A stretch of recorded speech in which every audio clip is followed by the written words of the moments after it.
Mau tahu untuk apa bekas air nutrisi ini? Jawabannya adalah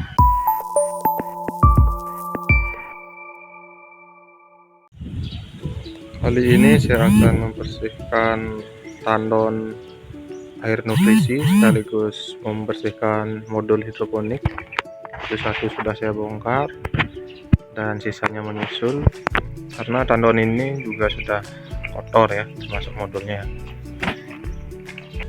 Jadi nanti air nutrisi ini saya tampung dan tidak akan saya buang, selanjutnya akan saya manfaatkan.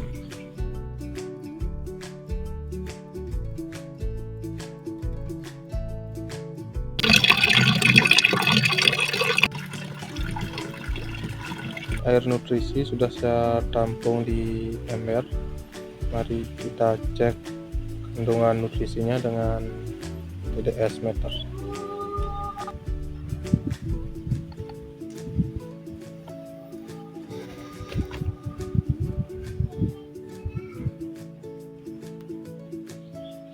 Kalian bisa lihat di TDS meternya menunjukkan angka 1466 ppm.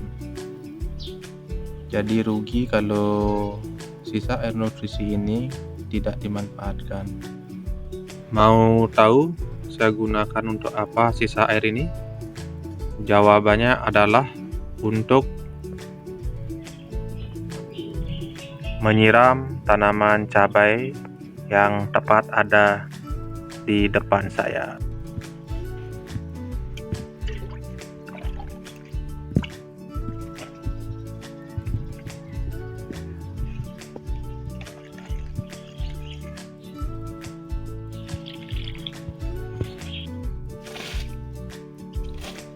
Alasan saya menggunakan sisa air nutrisi tersebut untuk menyiram tanaman cabai saya karena air tersebut masih mengandung unsur hara sesuai yang ditunjukkan oleh alat TDS meter.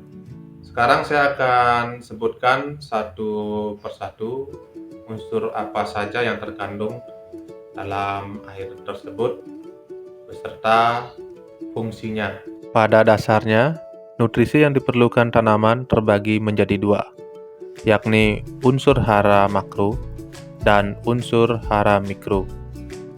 Kedua jenis nutrisi tersebut berisikan unsur hara yang berperan penting bagi tanaman.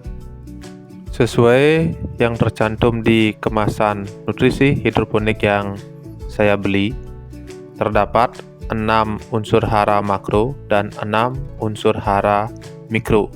Oke, kita bahas dulu unsur makro. Yang pertama ada N, yaitu nitrogen.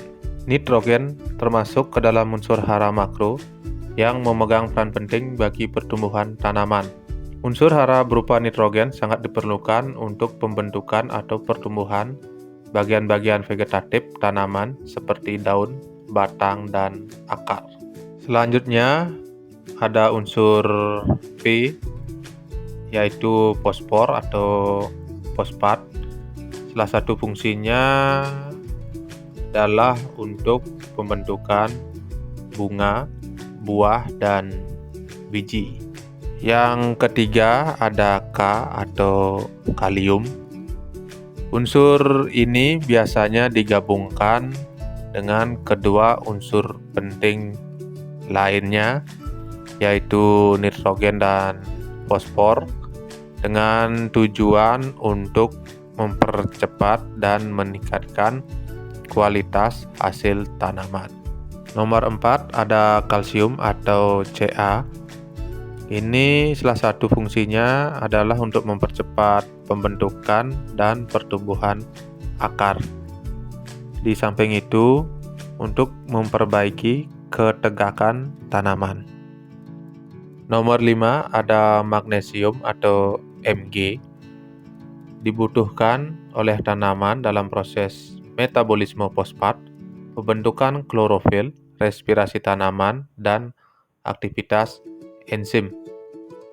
Fungsinya adalah untuk meningkatkan penyerapan unsur-unsur hara lain yang berasal dari bahan organik ataupun penambahan pupuk. Yang terakhir, untuk unsur makro ada belerang atau sulfur. Dengan adanya unsur ini, warna daun tanaman akan terlihat menjadi lebih hijau dan memberikan hasil panen yang berkualitas karena dapat meningkatkan keberadaan protein dan vitamin dalam tanaman. Selanjutnya kita masuk ke unsur hara mikro. Yang pertama ada zat besi atau Fe. Zat besi mempunyai andil cukup penting untuk proses pertumbuhan tanaman. Di samping itu, berguna dalam proses pembentukan klorofil. Kedua, ada mangan atau Mn. Unsur ini digunakan tanaman dalam reaksi respirasi dan proses sintesis. Pada kegiatan fotosintesis, mangan juga berperan dalam pengurangan zat karbon dioksida. Selanjutnya ada zinc atau seng atau Zn. Ini digunakan tumbuhan dalam proses pembentukan klorofil dan aktivitas fotosintesis. Nomor 4 ada boron atau B. Unsur ini dapat membantu siklus hidup tanaman dengan meningkatkan mobilitas gula dan kalsium. Unsur boron juga memainkan fungsi dalam pembelahan sel dan pembentukan protein.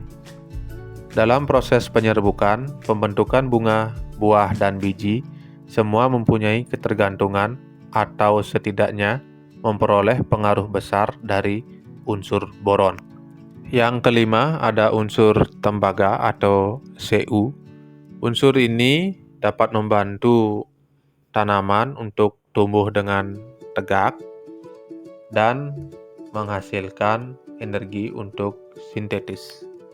Yang terakhir ada molybdenum atau Mo, merupakan unsur hara berjenis mineral yang diperlukan oleh tanaman untuk proses pertumbuhan dan perkembangannya. Unsur molybdenum menjadi unsur hara esensial yang paling sedikit dibutuhkan oleh tanaman. Demikian penjelasan singkat saya terkait fungsi unsur hara yang terdapat di nutrisi hidroponik.